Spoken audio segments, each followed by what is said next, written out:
Y en esto sí le quiero pedir al país completa atención.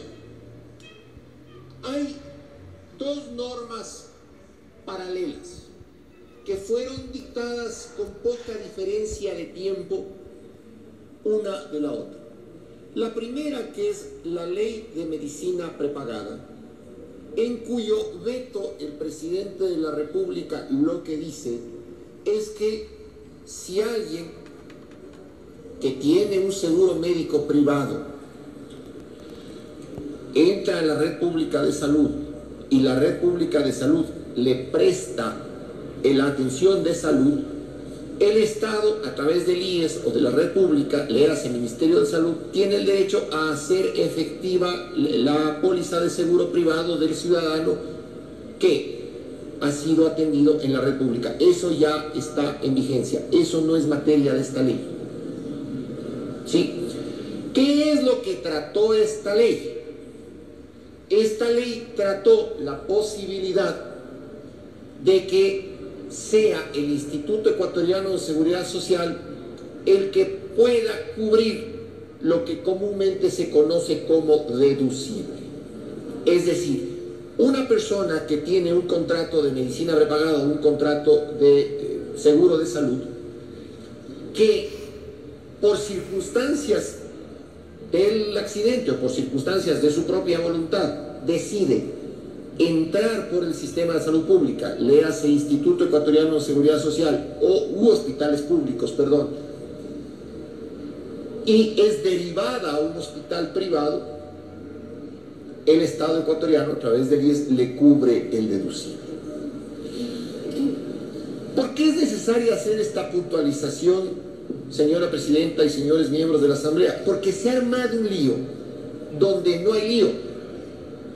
A propósito de unos estudios actuariales hechos por el Instituto Ecuatoriano de Seguridad Social y que fueron presentados a pedido de la Comisión como punto de apoyo para preguntarle al IES básicamente, oiga IES, ¿y usted tiene el dinero suficiente para poder asumir la responsabilidad de pagar el deducible al afiliado si es que decide irse por la red privada? Y el IES le presentó a la Comisión estudios y cálculos actuariales que decían que sí, que el IES tiene la solvencia suficiente como para poder cubrir los eventuales requerimientos de seguro que se pudieran producir en los próximos 20 años, haciendo una proyección para pagar el deducible. ¿Cuál es el miedo? ¿Cuál es el temor de las compañías de medicina prepaga en el Ecuador? Que se les trasladen los costos de sus afiliados cuando estos pasan al sistema de salud pública y de pronto se vean desbordadas sus propias capacidades. Y lo que han dicho, además, es que en los cálculos actuariales del IES se habla de una supuesta utilidad de $200 millones, cuando en realidad, con números de la superintendencia, su utilidad anual es entre 12 y 19 millones de dólares. También ahí hay una confusión enorme. Primer punto, cuando el IES presenta los cálculos actuariales, no habla de las proyecciones financieras de las entidades de medicina prepaga porque no podía hacerlo. ¿Y por qué no podía hacerlo? Porque no tiene los números, no tiene los balances y no tiene los estados financieros.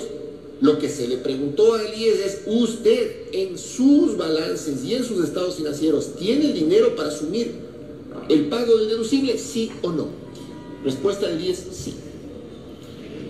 En el otro veto, a otra ley que no es materia de discusión en esta mañana, pero que es importante poder explicarla para que la cosa quede bastante clara.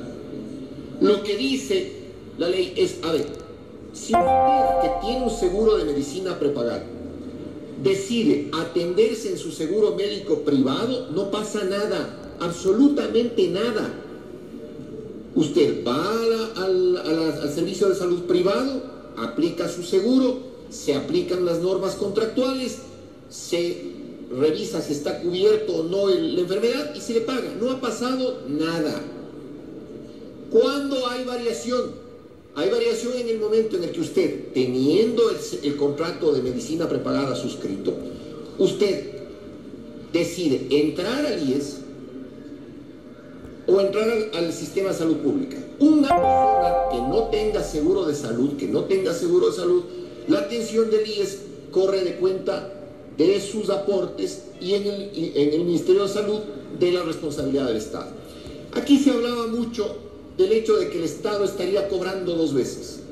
Es decir, de que ya los afiliados al Seguro Social Ecuatoriano pagamos en nuestros aportes personales un porcentaje para cubrir las prestaciones de salud. Y esas mismas personas eventualmente pueden tener un contrato de medicina prepaga. ¿Y a qué cuento entonces el Estado? Cobra 2 veces, porque el IES está cobrando el aporte personal y además está haciendo efectivo el contrato y le está diciendo a la empresa de medicina prepaga: oiga, este era su afiliado, usted tiene un contrato firmado, si yo fuera a un hospital privado usted debería pagarme, entonces aplico la lógica del hospital privado siendo público y reclamo el pago. Aquí es donde hay que pararse a reflexionar, es decir, el Instituto Ecuatoriano de Seguridad Social, en el momento en el que está haciendo efectiva la póliza de un ciudadano que se atiende ahí y le está cobrando el riesgo al seguro privado, está actuando con la lógica de un hospital privado. Discutible, hay personas a las que les gusta, personas a las que no les gusta. En lo personal, a mí, me parece que si el ciudadano se atiende a un hospital privado en aplicación de su póliza, no pasa nada, absolutamente nada, y dependerá de lo establecido en el contrato. Si se atiende en el IES y el IES aplica la lógica del hospital privado, tendría una sola justificación, una sola, y en esto quiero hacer hincapié al país: que los recursos que se obtengan por efectos de la aplicación de las pólizas sean para mejorar y sostener la propia calidad hospitalaria del IES. Es la única razón. Y hay que ser, si fuéramos estrictos diríamos: no señores, el Estado cobra 2 veces. Pero si entendemos la crisis evidente en la que se encuentra el sistema de salud, es razonable que solo si se van a invertir los recursos en la propia calidad hospitalaria se aplique la póliza. No se van a ampliar los siniestros, que es otra cosa que las compañías de medicina prepaga están bastante nerviosas. No se van a ampliar porque finalmente son sus contratistas, sus asegurados los que están expuestos a tener la enfermedad y la necesidad de la prestación. Y ellos tienen en su poder la voluntad de atenderse directamente en un hospital privado. Entonces no es que sube el riesgo, no. La diferencia es que si es que se atiende en un hospital privado, hay la lógica, perdón, en un hospital público hay la lógica del hospital privado y aplica la póliza. Yo personalmente, y este informe viene con voto mío desde la comisión, creo que es importante respecto a este tema reflexionar en función de 3 ejes.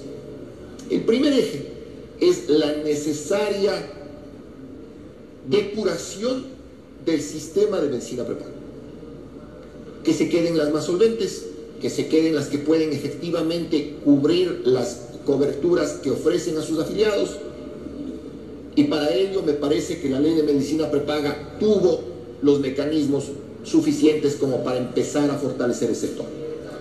La segunda cosa que hay que tomar en cuenta es que al usuario del servicio de medicina prepaga no le pasa nada. Es decir, él firma su contrato y va directamente al hospital privado si quiere.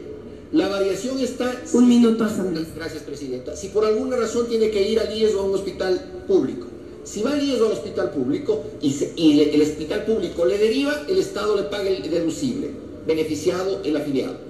Si va al hospital público y le atienden ahí y tiene seguro privado, le dice el hospital al seguro privado: oiga, cubra como que yo fuera un hospital privado también. Repito, es un tema que puede ser incluso ideológico o conceptual, pero que de ninguna manera va a terminar ni encareciendo los servicios ni tampoco acabando con el sistema de medicina prepaga. Gracias, presidente. Ha sido la intervención del asambleísta nacional independiente Ramiro Aguilar, quien manifestó que ante la posibilidad que el IES cubra la totalidad del deducible al afiliado que decida ir a la red privada de salud, puede haber aseguradoras, y así han manifestado, el temor que la atención se vea desbordada.